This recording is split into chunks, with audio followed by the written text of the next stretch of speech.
No Greater Love by L. Ron Hubbard.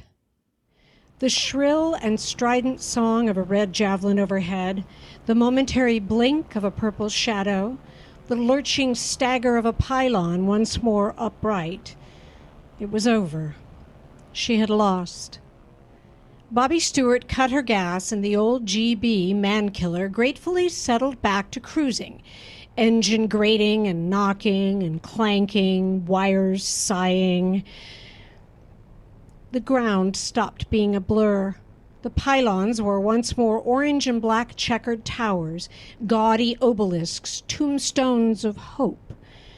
The 11 ships steadied into a circle, the pilots watching for the landing signals.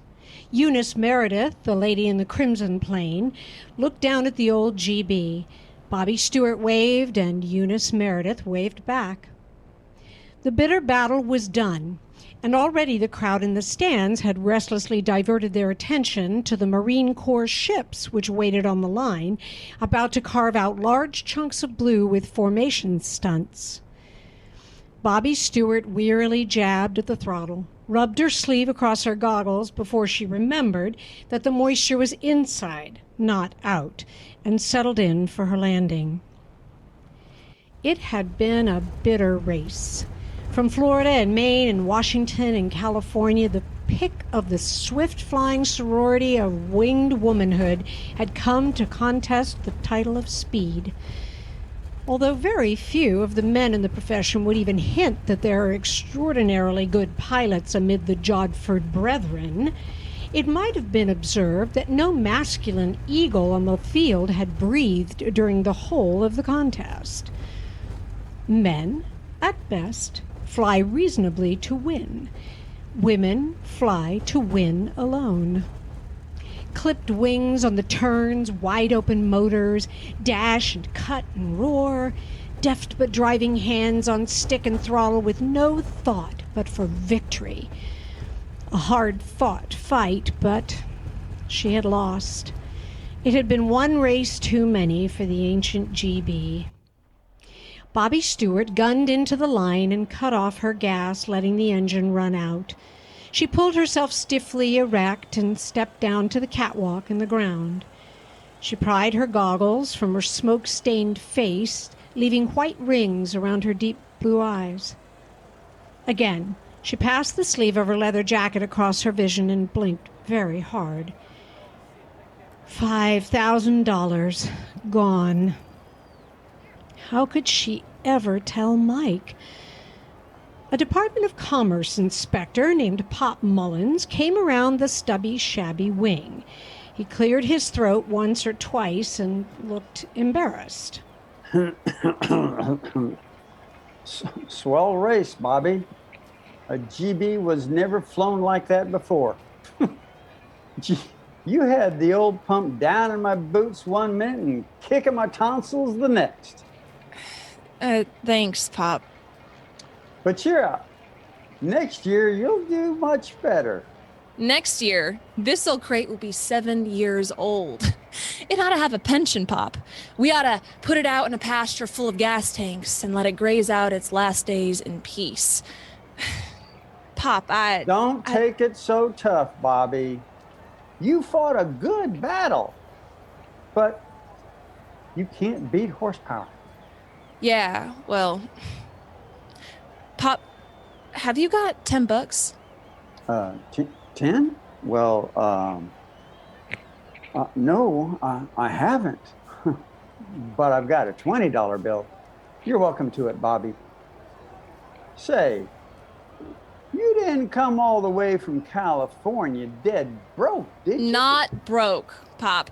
I've got friends and they run airports. You mean you were counting on that $5,000 first? Say, you must have needed it pretty bad. Did Mike know about it? Well, no. Hell of a father he is. Did you tell Hugh Conroy? What difference would that make? What difference? Demanded Pop, to cover up the fact that he was shoving a 20 into her jacket. Let that young pup come around here and I'll show him the difference. A swell, pretty little kid like you with more guts and brains. Conroy. Ha! 8 years ago, when I had the Southwest, I gave him his private license. Damned if I didn't.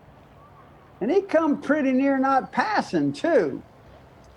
And now, just because he's tucked away all the cross-country records, he thinks he can stick his nose in there and pass up all... That's not true. Hugh Conroy parks his crates at our port and gives us all the rent and help we need. And if Mike wasn't so sensitive There's Mike again. Look here, Bobbie. That old war horse isn't pushing you into... Why, good God, Bobbie. Is he still moping around about that confounded leg of his? Mike had his day, and one day's enough for any dog. He had a circus of his own, and all the fun and pay and sudden death any man could want. When you boys turned him down because of that leg last time, it pretty near broke his heart, Pop. I suppose we ought to let every guy that ever flew fly, huh? I suppose he'd work the rudders with one foot and throttle it with his ears. We pass him, he kills somebody, the secretary yells... I know you had to, but I wish there'd been some way to at least give him a solo. Pop, if you could see the way he sits and stares out across our port all day, if you could watch his eyes light up when he hears a ship overhead, you'd pass him, leg or no leg. He wouldn't hurt anybody. Pop, listen. You and me went over this a dozen times before, Bobbie, and you shouldn't ask me such things. Look here. You can take anything I've got. Ask for anything you want for yourself. Bobbie, you didn't want that $5,000 because of Mike, did you? Don't look at your toes. Look at me. Is that why you hitchhiked this crate 1,500 miles? Is that why you gave me heart failure and almost met the angels winging up there today? Is that why you don't make a play for the damn fool Conroy the way you should? Look at me, Bobbie. What if it is? It's breaking Mike's heart. I can't stand to see him that way, limping around, trying to grin the ghosts of his old smile. If I had crashed and smashed myself up, what do you think my dad would have done? He'd have spent his last cent and stolen the rest, that's what. You expect me to be any different than my own dad? I'm sorry. You'd think that young pup would get wise to himself. He's got money and fame. Why the hell don't he do something? Wasn't he almost raised in your family? Didn't Mike teach him every trick in the book? Didn't I give him his first license? Next time I see Mr. Conroy, he's gonna get a piece of my mind, letting you come all the way out here and almost bust your neck with a damn GB. I shouldn't have passed it. I should have set my foot down. Hugh is all right. I wouldn't trade on his name, Pop, and he's short on cash too. You don't eat silver cups and ships won't run on wishes. Hugh has his own life to lead. Pop read more into her last remark than she had intended. He scowled thoughtfully for a minute. Now, last week, I read something in the Manhattan Keyhole. I bet he meant Conroy. You know, one of those, what well-known eagle and what dark flicker siren will do the alter amble. Bobbie, did that stoop to snoop mean Conroy? I wouldn't know. It really isn't any of my business. Thanks for the 20, Pop. I'll send it back to you when my Air Express comes in. So long, Bobbie. Next time I'm down at the bookstore, I'll send you a copy of How the Mounted Police Get Their Men. Nurse that motor, Bobbie. It sounds like a cross between a boiler factory and a death rattle. And never mind the 20. Buy an evening gown or some perfume or something. Knocking dead.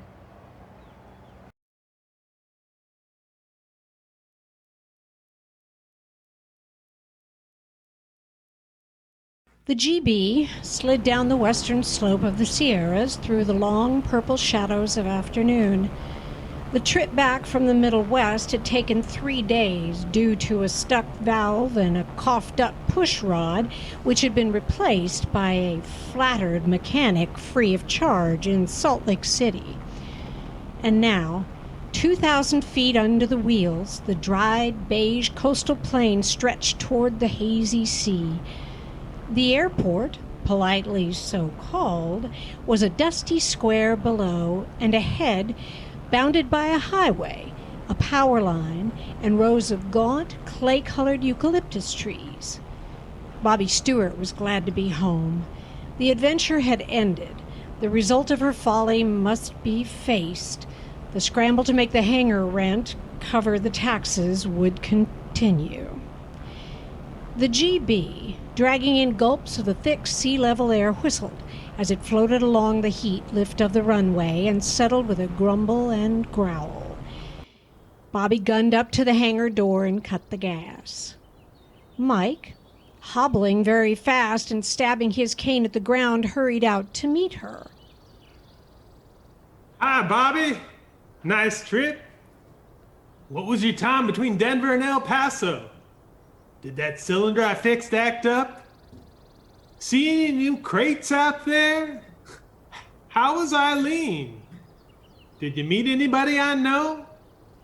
Anybody say hello to me? I bet you're tired. Where did you stop last night? Was it bumpy coming over the hump? I see the wind was 90 and more through the pass. Well, how did the old box kite run? Did the valve stick? My God, Bobbie, but I'm glad to see you back here. This place was like a tomb and a damn hot one at that. Haven't seen anybody but Hugh and not much of him. He's teaching that Yvonne Maurice to stunt, you know? Well, for heaven's sakes, Bobbie, get down, come in, and let me get you some coffee. Gee, you look tired, Bobbie. What's the matter with you? You look white as altostratus. Get down. Through all this, Bobbie was getting down. Mike must have been clairvoyant to tell that she was white after her long ride behind the oil-soaked heels of the flying horsepowers up front. But that made no difference. Good old Mike looked happy as a hound with his mouth full of steak. His gray eyes were aflame, and his weathered cheeks were high-colored, and his sparse gray hair stood in every direction in the wind, and his vest flapped against his thin ribs. In spite of his leg and cane, he gave Bobbie a hand, putting the dolly under the GB's tail and rolling her into the musty, hot hangar. He talked incessantly without waiting for answers. Bobbie had come back from that world of planes and pilots and noise and brass bands which had so long been denied him. When they had planted the GB, Mike pushed Bobbie away from him and inspected her fondly and gloatingly. She was nowhere near as tall as he was, and he was far from being as handsome as she was beautiful. But somehow they looked alike. They had a clean look of far blue distances and swift wings about them, which even the shabbiness of their clothing could not deny. Mike thought Bobbie had been to El Paso to see his sister Eileen, but then Mike thought a lot of things which were not true. As they walked slowly toward the small cottage which stood at one end of the field, Mike asked about the thing which was of the most vital importance. He knew that his stiff-kneed leg could be made to work again. A famous doctor had told him that shortly after the last accident, but the money had barred it. Not a month before, Bobbie had tried to snap him out of his gloom by hoping she could win the air race. Knowing he would take no charity from her, she had sought to relieve his mind with a lie, which was so white and so plausible that she could suffer no blame for it. Bobbie had said that a famous Eastern surgical clinic had told her, in the person of the chief himself, that inasmuch as the world owed Mike Stewart a great deal for what Mike Stewart had done, the clinic would, at some future date, complete the operation free of charge and Mike could fly again. You hear any more from that Sawbones? Bobbie looked away to hide the fact that she winced. Her failure lay heavily in her heart. No, but they have to study up and make arrangements, and the hospital is probably full of rushed cases, and there's plenty more. Sure, but just you wait. When everything's all right, we'll kiss this chunk of parched grounds goodbye, and I'll show these young skirts what it is to make records. I made one once. 16 days transcontinental. That was when I was 19 and the ships were made of cardboard and glue. I wrecked enough parts and smash-ups to build 3 new planes. Another ship was coming in. A long, sleek ship, all shiny and glistening in the red light of the fading sun. The wheels were let down to caress the runway. The twin engines chuckled softly about their power and speed. The all-metal speed job taxied toward the hangar. My golly! Who owns that snorting monster? Don't tell me we start collecting rent and all that, Mike. You bet. I'm some good around here after all. I talk myself dry and dumb, but I got her to use this field. That's Miss Yvonne Maurice. Mike might just as well have struck Bobbie across the face. Her eyes widened and then thinned. Her small mouth trembled. She thrust her hands into her leather jacket and stopped where she was. The door opened and the woman stepped out. A motion picture public thought her beautiful, gracious, graceful, lovely, sweet, witty, and brilliant. The public did not have to live with Yvonne Maurice, née Aggie Olson of Weymouth Falls, Iowa. She was fetchingly costumed in pure white breeches and jacket trimmed with ermine, and her helmet was made of the heaviest parachute silk. Her goggles, rim, and band matched her dainty boots. All these regalia were hardly necessary in a tightly closed cabin job, but anyone, when pressed, would admit that it was wonderful to behold. From the other side of the gleaming monster came Hugh Conroy. He was unimpressively clothed in flannel slacks and a white shirt and tennis shoes, and if you didn't know who he was, he made you think of a college tennis team. His eyes were black and, in the presence of others, shy but direct. His hair was dark and unruly. His face was lean and tanned by wind and sun above the clouds. Good-natured and open-hearted were the comments by which the press damned him. He would battle through storm and blackness over chilly ranges and bleak and plains to new flying victories with his dashing way. And then he would land to the pop of flashlight bulbs and squirm and shuffle his feet and grin in a foolish way as though the press and public had caught him stealing jam. Mike's pupil and the idol of Bobbie's eye, Hugh Conroy had never found out that he was famous, and he still worked for Mike's approbation. Hugh knew that Yvonne Maurice and Bobbie had never met, and so he made the error of introducing them.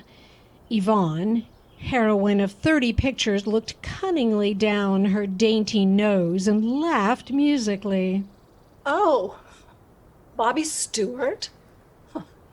Working on airplanes is so dirty, isn't it, my dear? Ah, the planes are all right. It's the people. Are you learning to fly? Yes, you should try it sometime. That's a nice ship, Hugh. Does it fly hands off? Hands off? Said Hugh, wondering why such a foolish question should come from a girl born, so to speak, in a hangar. Why, of course, Bobbie. I thought so, said Bobbie, taking Mike's arm and leading him away. Over her shoulder with another smile, Bobbie said, Come on in the house when you're ready, Hugh. I've got some devil's grit soap I'll lend you. It takes off grease, and I suppose it even works on kiss-proof lipstick. Hugh rubbed guiltily at his mouth with the back of his hand and shifted his feet uncomfortably. You mustn't mind Bobbie, my dear. Well, we were sort of raised together and, well, we always kid each other. She's a good kid and a swell flyer. Indeed. And cooks, too, I suppose. Makes someone a most remarkable wife. Rather pretty, too, in a way, though I never cared a great deal for the doll type of face, but pretty, yes, undoubtedly.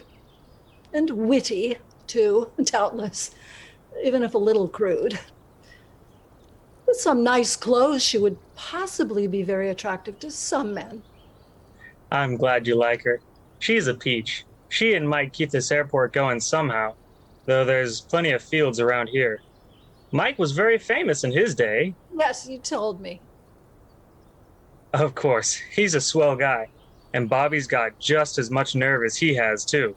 Undoubtedly. You bet. She can take a crate like that old GB and just... How interesting. We used to scrap a lot. We still do, but it's just in fun. If I couldn't kid Bobbie once in a while, life wouldn't be worth a nickel. No doubt. You must see her often, even after we're married. Oh, sure. Ooh, what a fine, generous boy you are. Cooed Yvonne, quoting words and action from the play Her Night. Famous and wonderful as you are, with all the world prostrate before you, you still cannot fail to recall the companions of your youth and help them with your protecting hand. Such generosity is not to be expected from one grown so great. Would you take me home? That girl can put away the plane.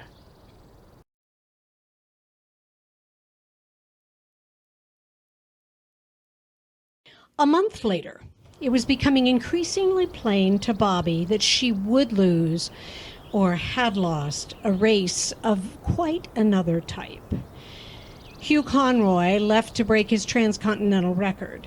As research advisor into speed for Amalgamated Airlines and as technical advisor to Banning Aircraft Corporation, it was necessary for him to try out a recently developed stratosphere motor which loved thin air.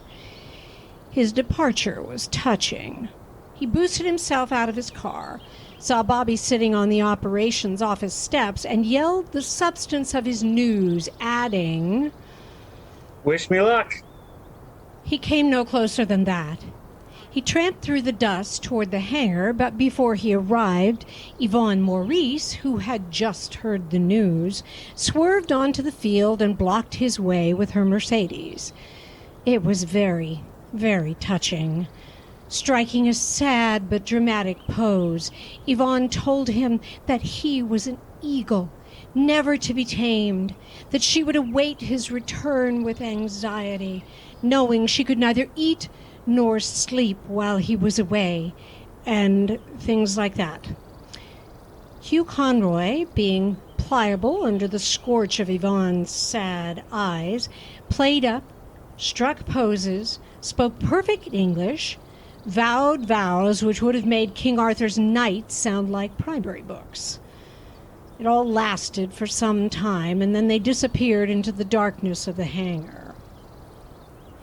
Bobbie had felt blue enough without that. She cupped her small chin in her brown hands and mistily regarded the far horizon. She could feel no bitterness toward Hugh. The man was being treated to higher education in the art of love, and his vanity was his undoing.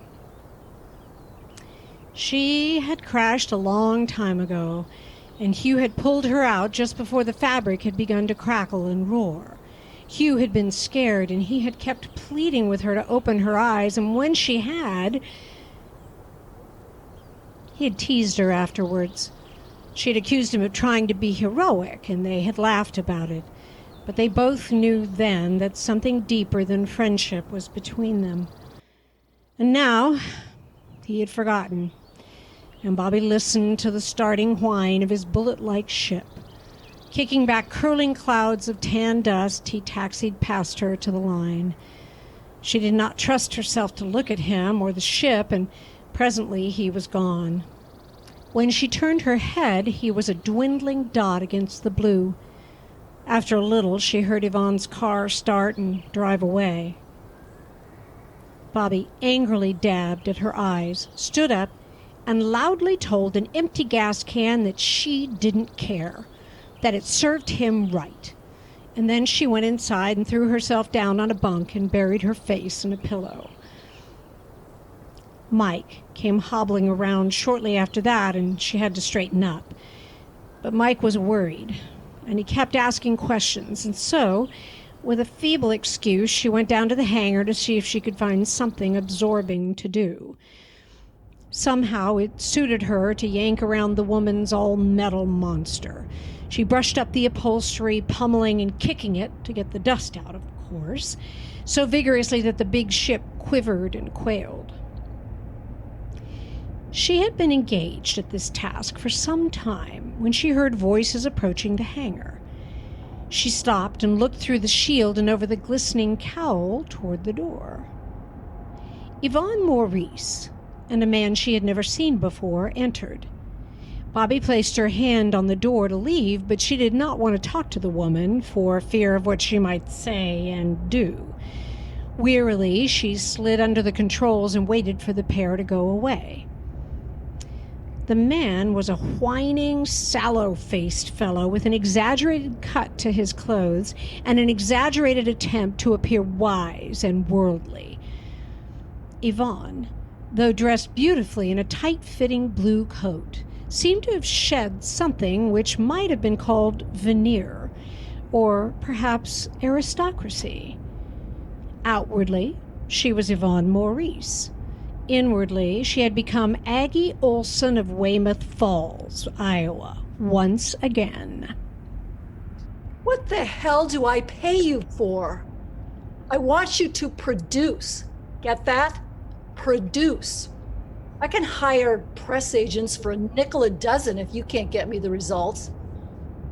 Whose fault was it that my last one grossed less than $3 million? Yours? Whose fault is it that they talk about me slipping? Yours. Look here, Yvonne. I ain't Moses. What you want is miracles, see? They're out of style. I'm doing the best I can. If you haven't had a front page in a month, that ain't my fault.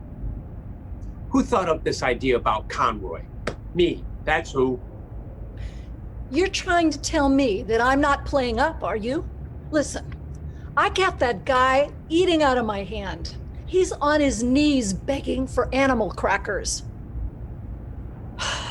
But I'm beginning to guess it won't mean headlines when we take the walk. Marriages are getting rotten write-ups lately. But I tell you, this is different. You're not tired of that guy, are you? Me? I should say not. Publicity or no publicity. That part of it goes through. But I'm telling you, Fritz, once and for all, that you've got to earn your butter and cake if you expect me to keep handing it out. You got to push the idea for all it's worth. I got it in the columns already. I want it on the front page. Get that? The front page. Right, I'll see what can be done. I'll wind up the old think tank and give it all I got. We'll use this cloud hopper to the limit. See that you do. Threatened Yvonne, walking forward toward the ship. Bobbie was left amazed by the hard-boiled, mercenary attitude of the woman, but she knew better than to be caught in possession of the facts. Bobbie slid the opposite door open and slipped out on the wing and along the fuselage and into the cover of the GB. Yvonne was yowling for Mike to get her plane out. Bobbie stayed in cover and let Mike do the work. Bobbie's small mouth was curled with contempt, and her fingers itched for a handful of dye-treated hair. But she kept her peace and bided her time. She expected Hugh to return within the week, but she had forgotten that the east was covered with snow and buffeted by storms, until the newspapers told her that Hugh Conroy had broken his own record transcontinental in spite of a hurricane-velocity blizzard. Because of the undue stress on both plane and man, Conroy would remain for some time in New York until a new motor had been shipped to him and installed. Bobbie tried to fill her time with work. She tested the GB and knew that she would never dare trust the ancient ship in a race again. She kept Mike happy about the free treatment and fed him royally with baked beans. She met the taxes on the airport and sighed over the 33 cents which remained in the strongbox. But she could not keep from plotting the downfall of Yvonne Maurice. She lost Yvonne in storms and let her crash. She let locomotives run over the star and happily listened to the shrieks. She gave Yvonne pneumonia and went to the funeral with an armful of weeds. She struck Yvonne with lightning, with meteors. She found Yvonne's 3 undivorced husbands and sent Yvonne to a dismal dungeon. She caught Yvonne stealing the proceeds of a benefit and hauled her into court. She fed Yvonne to a man-eating tiger and to the Pacific. And although this was a pleasant pastime, Yvonne continued in hatefully good health, and neither husbands nor tigers materialized.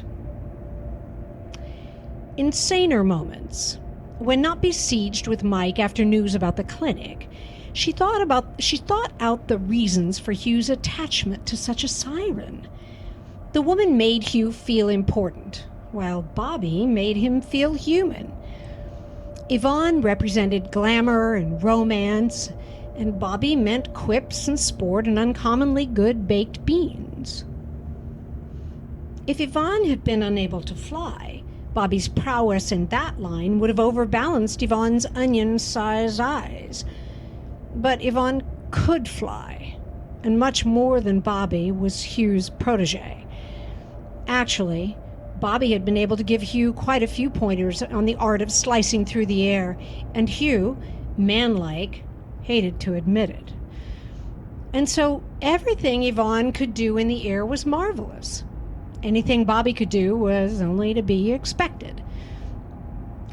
The more Bobbie thought along these lines, the more secure she became in the belief that if she could show Hugh that Yvonne had a yellow streak as wide as the Colorado down her graceful spine, Hugh's interest would cool. Bobbie laid careful plans. She would badger this Yvonne into showing herself up, and then she, Bobbie, would step out and cover herself with glory. Nebulous as it was, it gave Bobbie heart. So optimistic did she become that she once more began to quiet Mike's growing restlessness and gloom with promises of an early severance of Mike's earth bonds. Mike was only 46, and a man like Mike could expect to fly another 10 years at least. Fondly, Mike lingered over what he would do when he could once more take the air, how he would show up these records as he had showed them up before. Every time Bobbie tried to ease the blow which the bad news would eventually bring, her kind heart would not let her do more than reaffirm the fiction she had at first concocted. Embroiled in all this mental turmoil, Bobbie did not notice the shadow of destiny creeping upon her until the ghost was there towering over her. At noon, one windy day, Yvonne Maurice, the fellow called Fritz, and a squat, coarse-featured man addressed as Mr. Heelig drove up before the operations office. Imperiously, Yvonne ordered, Run out my plane. Bobbie, needing the rent that plane gave more than she needed a fight on the spot, collected Mike and soon had the big metal ship on the line ticking over. Yvonne was wearing a fur-lined, electrically heated, beautifully tailored stratosphere suit and looked very adventurous. She nervously kept tucking her locks under her helmet and twisting at the oxygen mask she held in her hands.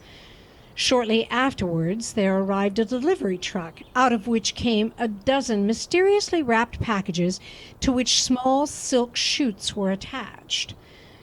These had no more been stowed in the ship when a small coupe skidded to a halt and disgorged a blustery little man who carried a black grip and wore glasses on a black cord.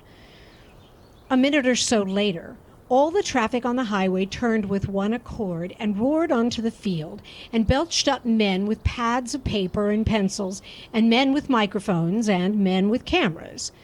The dusty little port had not seen so much activity in all its existence, and Bobbie and Mike, agog, were thrust aside in the rush. To keep from getting smashed and stepped on, Bobbie retreated to the operations office, but she could not enter because Yvonne Maurice was standing heroically upon the steps, posing and saying things she read off a paper and smiling fixedly. Questions which Bobbie could not grasp were rocketing through the air, and Fritz was answering them and passing out cigars. Presently, Yvonne went inside the office to let 3 plainclothesmen clear the runway and the plane, and Bobbie, anxiously suspecting the worst, followed. She found Mr. Heelig gnawing a black cigar and sitting on the desk. She found Yvonne nervous and angry. She found Fritz pleading and whiny. Just like you. Your idea of good publicity is to let somebody get killed. A lot of good that headline would do me. You've talked me into it, but I'm not going through with it. But the weather is swell. You better be sure.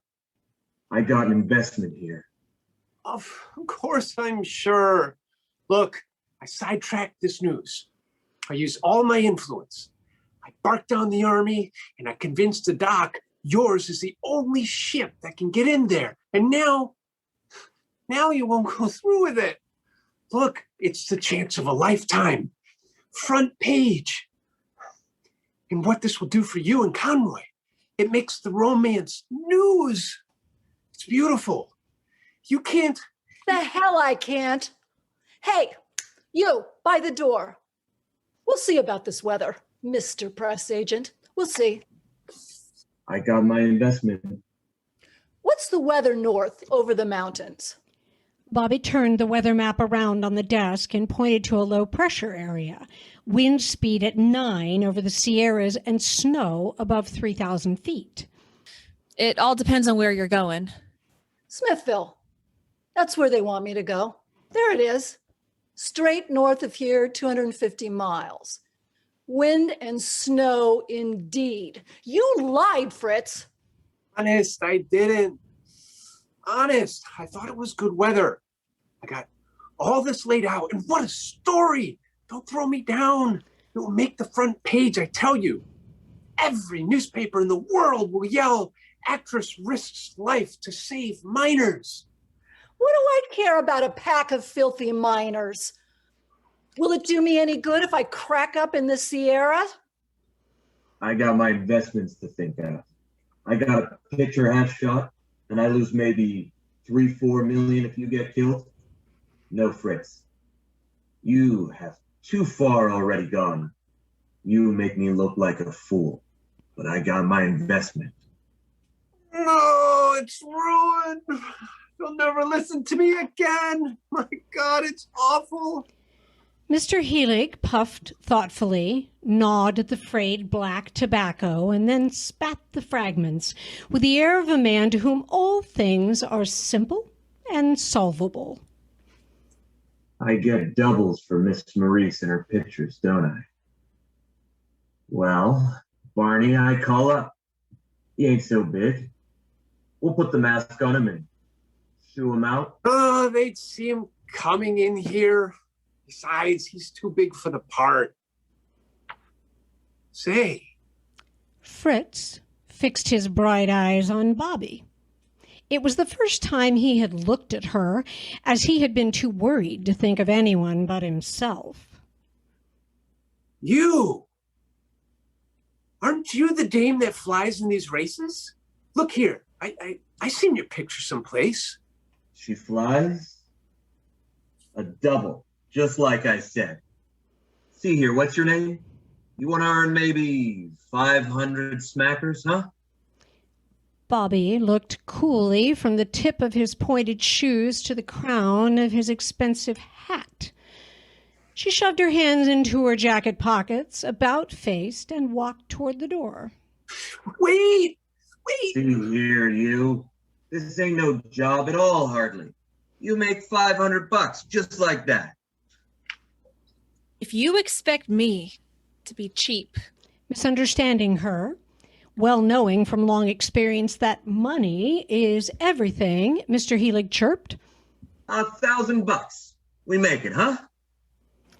More than angry, hurt by their lack of sense, Bobbie tried to tell them how rotten she thought they were. But she did not get very far.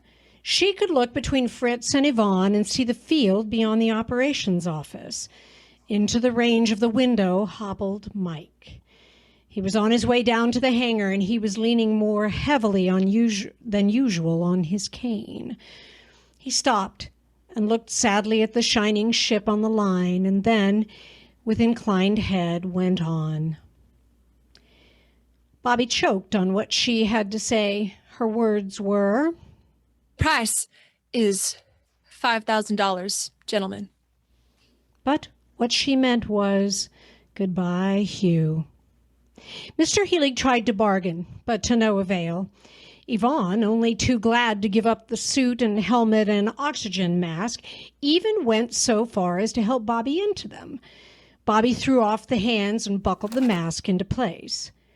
Then, with Mr. Helig's check to Dr. H.R. Randolph secure in a sealed and addressed envelope bound eastward, Bobbie was ready to go. She stuffed the weather map into her pocket and placed her hand on the doorknob. Okay, keep a running string of talk coming out of that radio, see? You can't recognize a voice on shortwave anyhow. And if you crack up, let us know when it starts happening, see? Then we can shove Miss Maurice into a car and let her limp away from the spot or appear some nearby town or something. That's a good idea. More publicity than ever if you crack up. Remember to let us know. Masked and goggled, Bobbie walked through the grinding and clicking gamut of cameras into the plane. The blustery, professional-looking man was already seated, glancing anxiously at a big gold watch and plucking at his glasses. I'm Dr. Preston, Miss Maurice. It's mighty fine of you to help us out this way. There are 46 men suffering from burns up there at Smithville, and if me and this medicine fail to arrive, it will be the end of them. Explosion, you know. Is this my mask? Splendid of you, Miss Maurice. I can say I didn't think an actress would do such a thing. That is, it's most unusual. The shining metal ship charged down the runway and bored skyward. It headed around to the north, began to climb, and with a flash of sun on wings, was gone. Above the tortuous breadth of the high Sierras, storm clouds were assembling to cling stickily to the barren peaks and fill the cups of valleys. Streamers of white mist were shredded by the flashing props, and the plain was packed in impenetrable cotton. Lightning was stabbing through the clouds somewhere near at hand. The fog glared and went out in intermittent flares. The doctor was not at all perturbed. He watched his timepiece more than the white mist all about them. He did not even blink when Bobbie pulled up with a peak almost tangling in the strut. The ship climbed high and roared north again. It's 3 o'clock. How much longer will it take? Bobbie shook her head, and the doctor impatiently readjusted his mask. Into the radio phone. Give me bearing, please. Los Angeles picked her up. So did Denver. Presently, with the headphones roaring and crackling as the lightning flashed, a toneless voice came back. Fly 301 degrees, Smithville, 26 miles. Bobbie looked at her roller map and corrected her course. She had been almost on top of the weather. Now she had to come back down, and she hoped her dials were right. She hoped no peaks had shifted around that day. A moment later, she partially pried away her mask. We're over it. Good. The ship dropped through the white atmosphere, twin engines ticking over. Snow began to pile up on the shield before Bobbie's face. She came as low as she dared, but still she could not see. How dark it was down here in the shadows of the world. Her fingers wrapped around the butt of a Webley signal flare pistol, and she steadied the wheel with her knees against the column while she shoved in the 1-inch red shells. Thrusting the muzzle through a window, she fired toward the ground and watched the streak glow behind them. She came around, suspicious of her altimeter. She loaded the pistol and fired it again. A moment later, a crimson tint came into the snow. Bobbie banked as she saw it spread. She came lower and managed to make out a red-bounded square. Feeling better, she banked again, cut the guns, and came whistling down to the bumpy, jarring earth. Men with their arms loaded with railroad flares were instantly surrounding them. 2 of them bounded hurriedly into the cabin, saw the packages, dropped their burdens, and assumed the others. The doctor was hustled away. A big bearded fellow stopped briefly beside Bobbie. Gee, this is swell, you, Miss Maurice. I like your pictures a lot. You saved the bacon for 46 of these boys. They got caught coming off the ship when the powder magazine went bluey. Gee, Miss Maurice. Gosh. I think it's swell. Thanks. Another pleaded with her to get out and have coffee. 3 or 4 kindly wives added their invitations. Bobbie knew she could not run the risk of exposing Yvonne Maurice. She refused and had them help her turn the plane. She roared down the snow-crusted field over the boundary of still sputtering flares and skyward. She built her altitude until she was above the valley rim, and then, allowing for an 80-mile gale which poured up from the southwest and over the range of mighty mountains, she set her course. Fog over coastal plain, snow falling above 4,000. Wind velocity 80 miles from southwest. Visibility over range 00. Okay. Okay. It was light again at 12,000 feet, but not for long. The sun was beginning to sink, and the feeble rays could not travel far horizontally through the murk. Bobbie, as a matter of form, looked at her gas gauges. The needles were flickering from empty to 1/4. She looked fixedly at them. 1/4 was all right, but why the quick jumping motion back toward empty? It was the first time she had flown this plane, and she had not learned the tricks of the dials. The flicker became more pronounced. Evidently, the gauges read both 1/4 and 0 when the gas was very low. But which was it? She had strayed from her course on the trip in. That had taken gas. She had built altitude 4 different times. She was fighting a wind which cut her cruising speed exactly in half. Calmly, with the lightning's rasp punctuating her words. What's my position, please? A few minutes later, Denver cut in. 18 miles to the west of your course, lie 194 degrees. Los Angeles is 206 miles. Bobbie made the shift. Something was wrong with this weather. She should have been farther along than that. The airspeed indicator was reading 165 miles an hour, and her ground speed should have been 80 at least. Weather, Miss Maurice, calling LA weather. Okay, 80 miles southwest wind. Then something was wrong. Los Angeles didn't know. Only a few minutes more gas. Still over Sierras. Wind speed must be wrong. The operator got excited on the other end, and as he was sitting in a safe office, and as Bobbie was the one 10,000 feet aloft in storm and growing night, and as Bobbie said nothing except the cool fact, the world snatched at phones and radios and hung on. Bobbie could not see 10 feet in front of the ship. The right engine was beginning to gasp and pop for want of fuel. The nose was getting heavy. The left engine wheezed and faltered. Give me my position, please. On your course over the Kauai Peaks, 116. Plot it and mark it. Both engines dead. I'm going down. She cut the switches, tightened her mask, turned off the gas lines, tightened her belt, turned on her landing lights, and removed the phone from her mouth. She held a cushion against the lower part of the shield and got ready to throw the controls away. The singing wires were all the sound now with the engines gone. It was lonely and dark. She could not see through the blanket of white under her.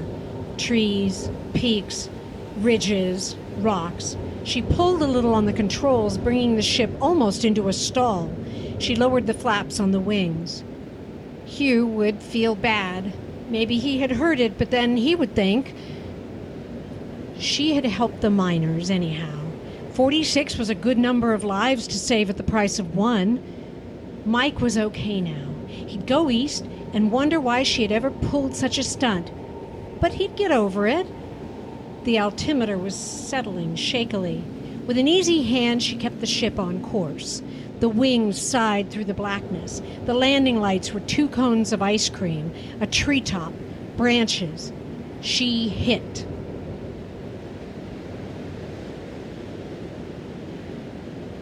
Stunned, with all memory of the crash erased from her mind until she felt the crumpled metal about her, she tried to sit up.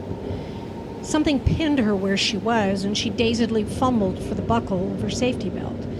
The caved side of the cabin was against her shoulder. Her bleeding fingers fumbled with the battered catch of the door.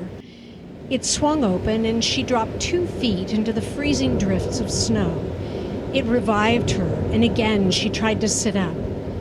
Something was wrong with her back. She felt numb across the shoulders. She tried to stand, and the world was smashed out with the red explosion of agony. When she struggled to her knees once more, she knew she could not lie there and freeze. Maybe help would come, though this was far from the traveled highways and byroads. She crawled in under the cabin, which lay upon its side, and searched long until she found the very pistol. But she could not find the shells. As she fumbled inside the crushed ship, she kept touching cylinders which rolled, and at last she realized that they were the flares which the miner had dropped. There seemed to be dozens of them. She withdrew from the ship to safe distance and lighted a match. The directions on the cylinder said to pull the cap and scrape it over the top. The red glow lit up the white earth for more than 200 yards. The light was warm, and she held her hands to it. She dragged out cushions and laid them on the snow. She piled the flares close at hand. Unable to move much more, becoming aware of 100 bruises and cuts, she adjusted the mask to keep away the cold and laid herself down. Each time it got dark, she would make herself wake up and start another flare going. She had no hope of immediate rescue. No plane would dare the storm which raged high above the peaks. No plane of any sort could land on this rocky slope. Flare after flare, hour after hour. The wind moaned through the wreckage and plucked at her sleeve. Once, she thought she heard a motor, but she could not tell. Again, she thought she heard it and stilled her chattering teeth to listen. But it could not be. No plane could land. The wind plucked at her sleeve and turned her over on her back. She stared up at a goggled giant who crouched beside her. It was Hugh. He spoke reassuringly and stood up to rid himself of what remained of his parachute harness. He was covered with snow, and his clothing was torn, and his cheek was bleeding. He reached down and took her in his arms and started down the mountainside. Bobbie was too weak and chilled to say a word. She knew what Hugh thought. She knew she was still Yvonne Maurice to Hugh when he found out.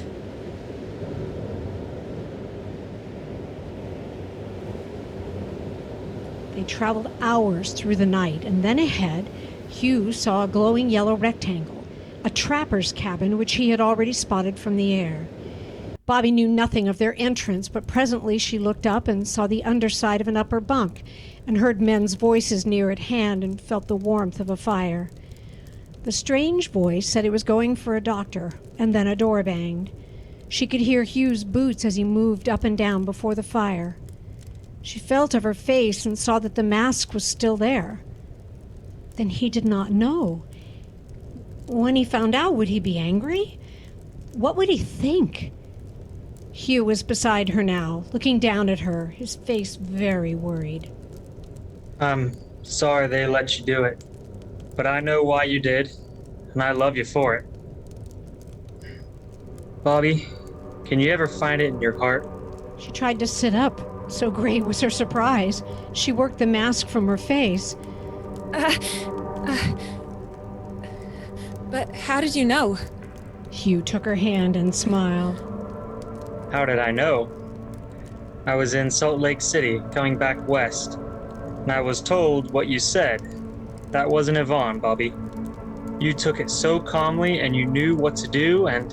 But I can't let anyone else know. They stopped the payment on the check, and Mike, he would... There's no need to worry about that, Bobbie. The world already knows. Mike phoned me and you were gone, and Mike saw Yvonne leave the field, and by now the presses are running and reeling off the story. She wanted publicity and she's getting it, though not the same kind. Forget her. Bobbie, if... supposing I should ask... Well, that is...